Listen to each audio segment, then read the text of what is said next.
खुलुमबाय लोगोफोर, डियार ब्रह्म चेनेलनि खौरां नायगिरि गासैनिसिमबो बेलासिनि गोजोन हामलायथि बावहरग्रोनाय जाबाय। आं दिनै नोंथांमोननि सिगाङाव मोननैसो खौरां लानानै फैबावलायबाय। आसा खालामो नोंथांमोनहा खौरांखौ खोनासंनानै मोजां मोनगोन आरो बेजों लोगोसेनो नोंथांमोनहा सानफ्रोमबो फुंबिलि आरो बेलासि समाव गोदान खौरांनि आपडेट मोननो थाखाय चेनेलखौ साबस्क्राइब खालामनानै लादो आरो खौरांखौ खोनासंनानै मोजां मोनोब्ला अन्नानै लाइक, शेयार आरो कमेन्टबो खालामनानै होलांब्लानो जाबाय।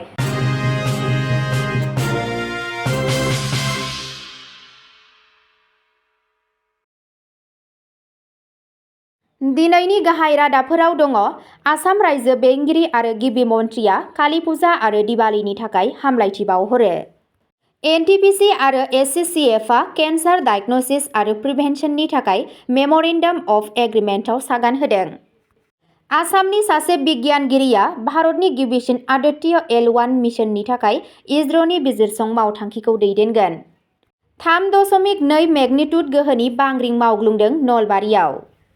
दिल्लीयाव गोर्बोआव थानाय आइजोखौ बारग' लिभ इन पार्टनारआ देगारजों सुनानै बुथारदों। पुलिस थानासिम थांनाय लामायाव दायनिगिरिया पुलिसखौ खास्रि-बिस्रियै बुथारदों। पीएम मोदीआ बे बोसोरनि दिवाली सोरांनि फोरबोखौ भारतनि गिबिसिन न'आव बानायनाय बिरखं जाहाज INS विक्रान्तआव फालिदों। दानिया फैदो आबुं रादाबाव। गिबि खौराङावनो दङ आसाम रायजो बेंगिरि आरो गिबि मन्थ्रिया कालि फुजा आरो दिवालीनि थाखाय हामलायथि बावहरो। रायजो बेंगिरि लक्ष्मण प्रसाद आचार्य आरो गिबि मन्थ्रि हिमन्त बिश्व शर्मा बिथांमोनहा कालि फुजा आरो दिवाली फोरबोनि थाखाय रायजो राजाफोरखौ गोसो गोरबोजों हामलायथि बावहरो आरो गोरोबलायनाय आरो आबहावायारि बिबानखौ बांहोनो थाखाय थुलुंगा होयो। रायजो बेंगिरि आचार्यआ बुङो दि कालि फुजाया गिनाय आरो खोमसिजों मोगा-मोगि जानो साहसजों थुलुंगा होयो, नाथाय दिवालीया सैथो आरो सोरांनि देरहासारनायखौ दिन्थियो। बिथाङा सुबुंफोरखौ गुबुंले आबहावाखौ खम खालामनानै आरो मिथिंगाखौ रैखाथि होनानै आबहावा मोजां रोखोमै फालिनो खावलायो। बिथाङा बुंदों दि मोनसे गुबै दिवालीया जोंनि नखरफोरल' नङा, नाथाय मुलुगखौबो स्रां खालामो। अनलाइन मोनसे खौरां फोसावनानै बियो मिजिं थिदों दि मा खालिनि गोहोआ गासैबो गाज्रिखौ होखारगोन। गिबि मन्थ्रि शर्मा बिथाङा हामलायथि बावहरो आरो नोगोरारिफोरखौ गोजोनथावना, गोरोबलायनानै आरो दिदोमथि लाखिनायनि फारसे नोजोर होनानै रंजानायखौ फालिनो खावलायो। नैथि खौराङाव दङ एनटिपिसि आरो एससिसिएफआ केन्सार डायग्नोसिस आरो प्रिभेन्सननि थाखाय मेम'रेन्डाम अफ एग्रिमेन्टआव सागान होदों। एनटिपिसि बङाइगाव आरो आसाम केन्सार केयार फाउन्डेसन एससिसिएफआ क'क्राझार जिल्लायाव मोनसे हारि बिथा केन्सार स्क्रिनिं आरो होबथानाय हाबाफारि जागायनो थाखाय मोनसे मेम'रेन्डाम अफ एग्रिमेन्ट MOAआव मुंसाइ होदों, जाय बड'लेण्डनि गामियारि ओनसोलफोराव सावस्रि सिबिथायखौ मख'जाथावै बांहोगोन।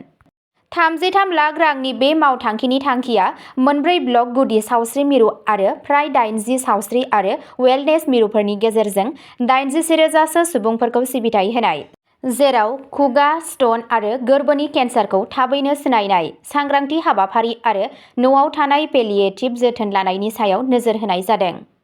थांनाय बोसोरनि नाजानायनि सायाव बिथा खालामनानै बोसोरसेनि बे हाबाफारिया बेरामिफोरखौ केसलेस एबा सुबुं सुफुंफिननाय फाहामथायनि थाखाय सोरखारि सावस्रि मावथांखिजों फोनांजाबगोन आरो गोजान गामिफोराव गोसारहोनो हागोन होनना साननाय जादों।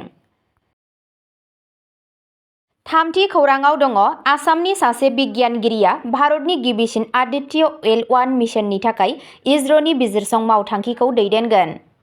मोजां रादाब, जरहाटनि सासे बिगियानगिरिया इसर'नि मोनसे गिदिर मावथांखि आजावदों। आसामनि सासे बिगियानगिरिया गासै सा-सानजा ओनसोलखौनो गोग्गाथाव खालामदों। खौरां बिजोंनिफ्राय मिथिनो मोननाय बादियैब्ला जरहाटनि दानिशनगरनि डक्टर मुर्चना खुसरुआ इसर'नि regional academy centre of space RACS हाबाफारिनि सिङाव मोनसे बिजिरसं मावथांखिखौ दैदेननो थाखाय सायख'जानानै गासै सा-सानजा ओनसोलखौनो गोग्गाथाव खालामदों।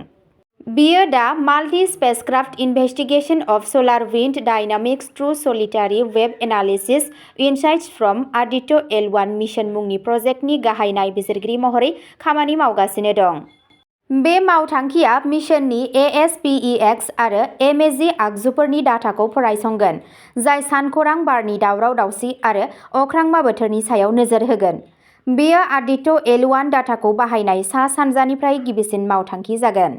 डक्टर खुस्रुआ आथिखालाव मेघालय इउएसटिएम बिगियान आरो बिरोंदामिन मुलुगसोलोंसालिनि फिजिक्स बिफानाव लोगो बिबुंगोरा आरो फिजिकेल रिसार्च लेबरेटरि पिआरएलनि डक्टर अभिक सरकारजों लोगो गाहाय नायबिजिरगिरि महरै खामानि मावगासिनो दं। ब्रैथि खौराङाव दङ 3.2 मेगनिट्युड गोहोनि बांग्रिं मावग्लुंदों नलबारियाव। समबारखालि फुंनि 5:54 रिंगायाव रामनि नलबारिनि खाथियाव 3.2 मेगनिट्युड गोहोनि बांग्रिं फैदों। नेशनेल सेन्टार फर सिस्मोलजी एनसिएसआ फोरमायनाय बादिब्ला बांग्रिंआ 26.48 डिग्री एन, 91.37 डिग्री इ आरो 13 किल'मिटार गोथौआव फैदों। एनसिएसनि बादिब्ला सनिबारखालि हादोरसायाव 2.7 रिगनिट्युड स्केलनि आरोबाव मोनसे फिसा बांग्रिं मावग्लुंनायनि उनाव बेयो फैयो।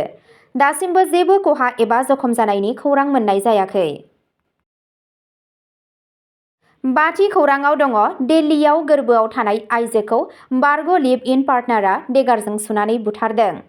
दिल्लीनि नबी करिम ओनसोलाव जानाय मोनसे दुखुनांथाव जाथाया सानै सुबुंनि जिउ फोजोबनानै गंसे नखरखौ सिलिंखार खालामबाय। खौरां बिजोंनिफ्राय मिथिनो मोननाय बादियै सासे 22 बोसोर बैसोनि गोर्बोआव थानाय आइजो शालिनीखौ गावनि फिसायनि न'आव थांफिननायनि थाखाय दान्थे-बिदान्थेनि उनाव सनिबारनि हर गेजेराव बिनि बारग' लिभ इन पार्टनार 34 बोसोर बैसोनि आसुआ देगारजों सुनानै बुथारो। बिथांनि फिसाय 23 बोसोर बैसोनि आकाशआ बे गाग्लोबनायाव आखाइ होदोंमोन आरो जोखोम जादोंमोन। आसुखौ फेजेननो हादोंमोन। जोबनायाव खिथेर महरै बिखौ देगारजों बुथारदों। शालिनी आरो आसु सानैखौबो देहा फाहामसालियाव सौहैनाय लोगो लोगो थैबाय होननानै फोसावनाय जायो। आकाशआ गोबां सिखाजों जोखोम जानायनि जाहोनाव फाहामथाय लागासिनो दं। पुलिसआ बे जाथायखौ आबेगनि दाय महरै नायगासिनो दं। एफआइआर रेजिस्टार खालामगासिनो दं आरो बे सोमोन्दोनि खैफोदनि गिख्रंथाव गोग्लैनायखौ नायबिजिरगासिनो दं। द'थि खौराङाव दङ पुलिस थानासिम थांनाय लामायाव दायनिगिरिया पुलिसखौ खास्रि-बिस्रियै बुथारदों।